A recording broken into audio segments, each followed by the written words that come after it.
చెప్పేసి ఆరోపణలు చేస్తున్నారు.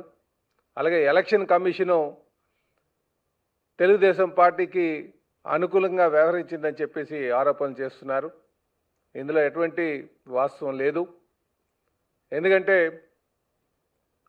ఎలక్షన్ కమిషన్ సంబంధించి ఎవరైతే ఈరోజు స్టేట్ ఎలక్షన్ కమిషన్ ఉన్నారో వారు నీలం సహాని వారైతే తెలుగు వైసీపీ గవర్నమెంట్లో వచ్చినటువంటి కమిషనర్ గారే వారే ఈ రోజు వరకు కూడా నడుపుతున్నారన్న సంగతి మీరు గమనించాలని చెప్పి తెలియజేస్తున్నా.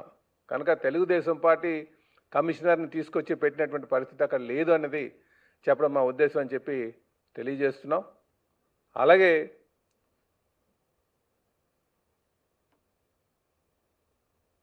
టీడీపీ ఇంకా ఎంపీ అవినాష్ రెడ్డి గారు మాట్లాడుతూ తెలుగుదేశం పార్టీ ఏజెంట్లుగా మేము అవకాశం కల్పించాం, కానీ ఈరోజు మా ఏజెంట్లకు ఎవరు కూడా కూర్చున్నటువంటి లేనిపోయినటువంటి ఆరోపణలు చేస్తున్నారు. మేము ఒకటే తెలియజేస్తున్నాం, మీరు ప్రజలకు చెప్పాల్సింది గత 30 ఏళ్ళుగా మీరు ఏ రోజైనా సరే ప్రజాస్వామ్యబద్ధంగా ఎలక్షన్ నిర్వహించారా? ఏ రోజు కూడా అసలు ఎలక్షన్ అనేదే జరగలేదు. అన్నీ కూడా ఏకగ్రీవంగా చేసుకున్నటువంటి సందర్భం మీరు గమనించాలని చెప్పి తెలియజేస్తున్నా.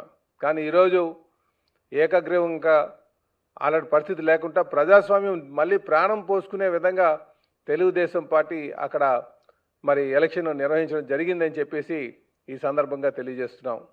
అలాగే మేము తెలుగుదేశం పార్టీ అంటేనే ప్రజాస్వామ్య విలువలకి ఎప్పుడు కూడా మద్దతు ఇస్తూ ముందుకు వెళ్ళేటువంటి పార్టీ. కనుక ఈరోజు ఏదైతే ఒంటిమిట్టలో జరుగుతున్నటువంటి జడ్పీటీసీ ఎలక్షన్ కావచ్చు, అలాగే పులివెందులో జరుగుతున్నటువంటి జడ్పీటీసీ ఎలక్షన్ కావచ్చు, చరిత్రని తిరగరాయబోతుంది. ఈరోజు ఆ రెండిట్లపైన కూడా తెలుగుదేశం ప్రజాస్వామ్యబద్ధంగా గెలవబోతుందని చెప్పి ఈ సందర్భంగా తెలియజేస్తున్నాం. అలాగే ఈరోజు మీరు నామినేషన్స్ ఎంతమంది వేశారని చూస్తే పులివెందులో 11 మంది వేశారు, అలాగే ఒంటిమిట్టలో 11 మంది వేశారు. ఇవన్నీ కూడా వైసీపీ లక్కీ ఫిగర్స్. గతంలో ఏ రోజైనా సరే పులివెందుల్లో నామినేషన్ వేసేటువంటి పరిస్థితి ఉందా అని అడుగుతున్నాం. ఈరోజు 11 నామినేషన్లు పడ్డాయంటే ఇదే ప్రజాస్వామ్యంకి నిలువెత్తు సాక్ష్యం అని చెప్పేసి ఈ సందర్భంగా తెలియజేస్తున్నాం. అలాగే అక్కడ ఎక్కడ కూడా ఎవరిని ఏ ఓటర్ని కూడా భయభ్రాంతులు గురి చేసేటువంటి పరిస్థితి కూడా లేదు. కేవలం వీరన్నీ కూడా వైసీపీ నాయకులు చేస్తున్నటువంటి ఆరోపణలు మాత్రమే అని చెప్పేసి తెలియజేస్తున్నాం. అందుకే మేము మొదటి నుంచి కూడా చెప్తున్నాం, పులివెందుల్లో ఈరోజు స్వేచ్ఛగా ముందుకి ప్రజలు వస్తున్నారు. పులివెందుల్లో ఎటువంటి దారుణాలు కూడా ఎటువంటి భయభ్రాంతులు లేకుండా ప్రజలు స్వేచ్ఛగా వచ్చి ఓటు వేశారని చెప్పేసి మేము తెలియజేస్తున్నాం.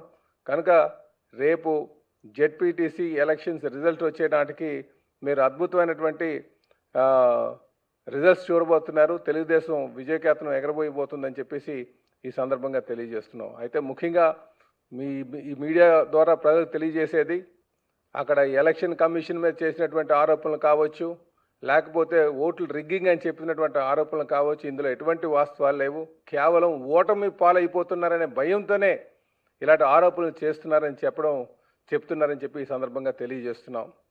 అలాగే మీరు వైసీపీ నాయకులు చూస్తుంటే వాళ్ళు చెప్పేటువంటి ప్రతి మాట కూడా మేము ఇక్కడ నియంత్రణ పాలన సాగుతుంది, పోలీసులు దౌర్జన్యం చేస్తున్నారు, ఎలక్షన్ కమిషన్ ఎవరు కూడా సహకరించట్లేదని చెప్పేసి చేస్తున్నవన్నీ కూడా అవాస్తవాలు. ఈరోజు అక్కడ ప్రజాస్వామ్యబద్ధంగా ఎలక్షన్ నడిచింది, దానికి ప్రజలు స్వేచ్ఛగా వచ్చి మద్దతు పలుకుతున్నారు. తెలుగుదేశం పార్టీ రేపు గెలవబోతుందని చెప్పేసి ఈ సందర్భంగా తెలియజేస్తున్నాం. నమస్కారం.